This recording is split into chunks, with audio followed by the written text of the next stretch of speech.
1981, the CIA realized the Soviets were stealing their secret softwares. Their move: don't stop the thieves. Feed them.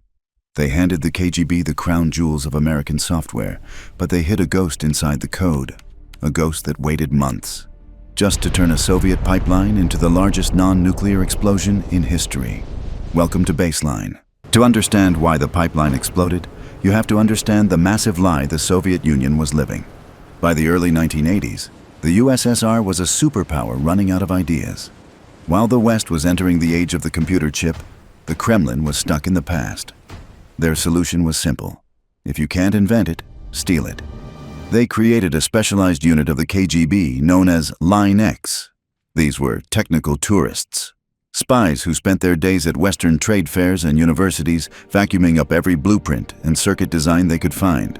By 1980, the Soviet industrial machine was a giant jigsaw puzzle made of stolen American parts. But this created a massive, invisible problem. When you steal a finished product, you don't understand the why behind it. You don't know where the weak spots are hidden. Then, the CIA found a man willing to show them those weak spots: Vladimir Vetrov. Vetrov was a high-ranking KGB officer who had grown disgusted with his own country's corruption. Under the codename Farewell, he handed the CIA the shopping list, a map of every piece of technology the Soviets planned to steal over the next 5 years. When this list reached the White House, the CIA saw an opportunity for a masterstroke. They decided, don't stop them from stealing. Let them take exactly what they want. But before they take it, we're going to fix it for them. The plan was cold and brilliant. The CIA allowed the KGB to successfully steal the software for their Siberian pipeline. But before the theft, American engineers went into the code and planted a Trojan horse. It worked perfectly for months, gaining the Soviets' trust until the trap was ready to spring. The Soviets thought they had won the greatest prize of the Cold War. In reality, they had just invited their own destruction into the house. By 1982, the CIA's plan was in motion. They hadn't just sat back and watched. They had actively helped the Soviet Union steal a specific piece of software from a Canadian company. This was the crown jewel, the automated brain designed to manage the high-pressure heart of the Siberian pipeline. To the KGB, this was the ultimate victory. They had bypassed years of research and saved millions of rubles. They brought the tapes back to Moscow like they were carrying the fire of the gods. But inside that code, American engineers had hidden a logic bomb. Think of a logic bomb as a digital stopwatch tied to a detonator. It doesn't blow up the moment you turn it on. If it did, the Soviets would know they'd been tricked immediately. Instead, this ghost in the machine was programmed to wait. It sat silently for months, blending in perfectly. It performed its tasks flawlessly. It gained the trust of every Soviet engineer who used it. Because it worked so well, the Kremlin made a fatal mistake. They installed it across the entire Siberian network. They were effectively spreading the infection into the very veins of their country. The CIA engineers had designed the poison with a terrifying level of detail. They knew that if a pipe simply leaked, it might be fixed. They needed a catastrophic, systemic failure. They wrote a hidden routine that was triggered by a specific event, a certain number of pump rotations, or a specific pressure threshold. When that threshold was finally reached, the software was instructed to go rogue. In the final weeks leading up to the disaster, the software began to subtly change the baseline of the pipeline. It began to ignore the safety protocols. It started to override the physical limits of the steel. But it did all of this while still telling the human operators that everything was normal. This was the ultimate betrayal. The machine wasn't just failing, it was lying. It was creating a fake reality on the control screens, a digital Potemkin village, where the pressure was steady and the pumps were safe, while in the physical world, the pipes were screaming under a load they were never meant to carry.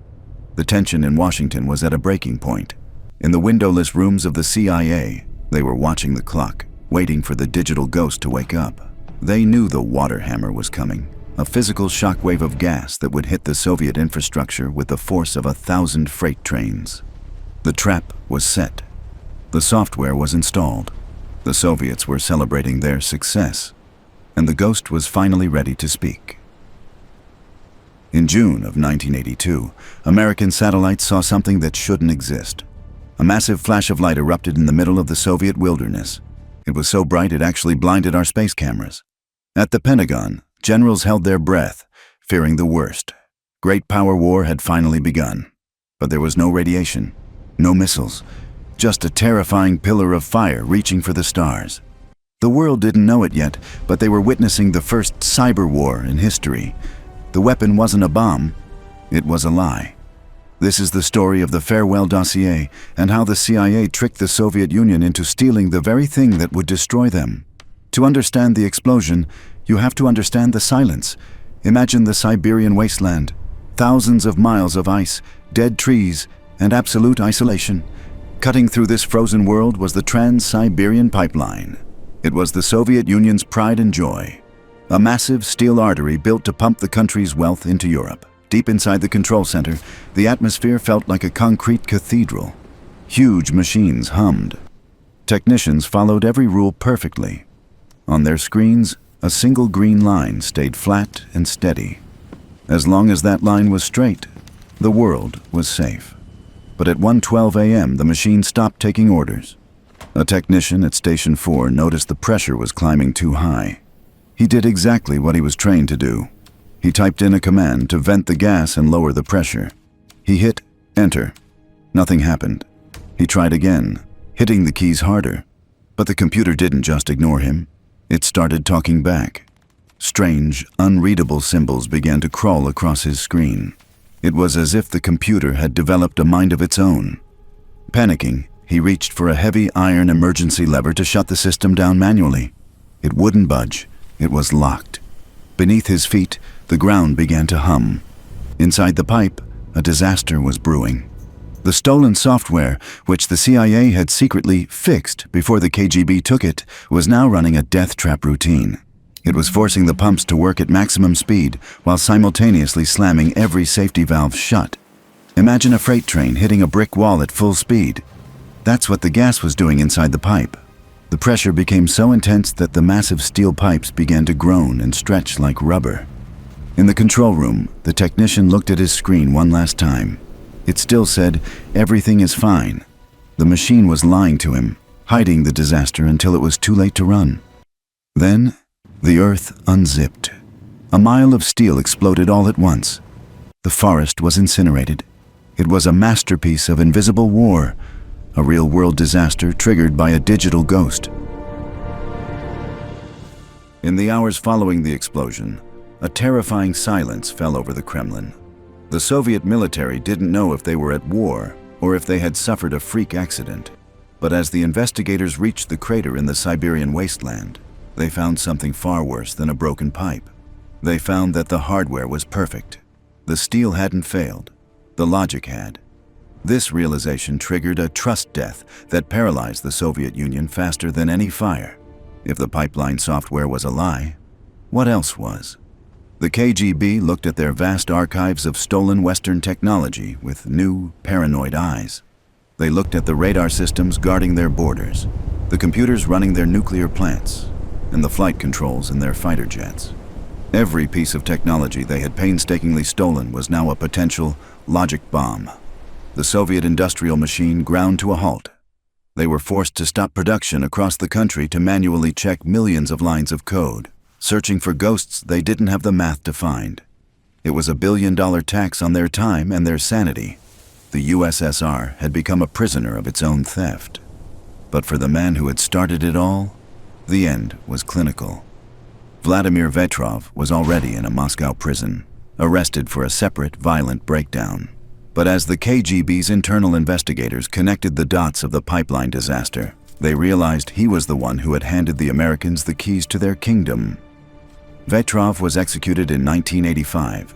He died a faceless martyr, a man who realized that a system built on theft is a system that cannot survive its own success.